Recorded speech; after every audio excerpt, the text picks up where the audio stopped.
まず10いやこんなこと言わせんよ。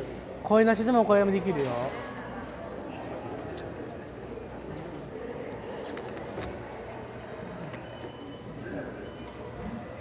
クリースを飲みましょう。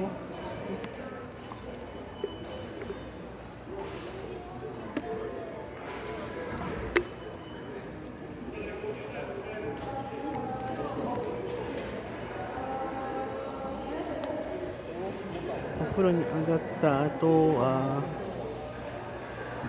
ね、ドライヤーで乾かしてワックスを塗りましょう。こん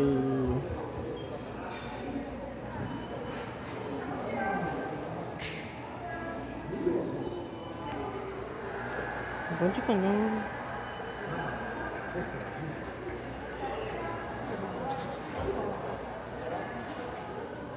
どうですか。いいね。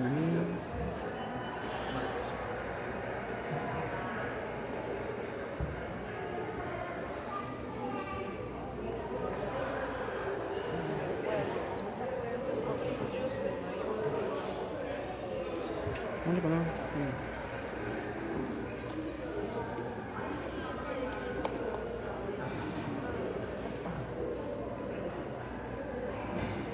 なあ、あんたのさ、あの時いくつ？ついてないよ俺。ついとるよ。知らん。設定してないだけ。おー、完全に平成ジャンプっぽいぞこれ。もうほぼ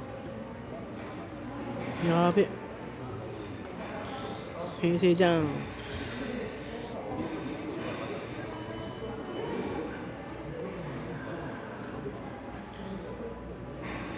以上はブンブンじゃんけんぽん。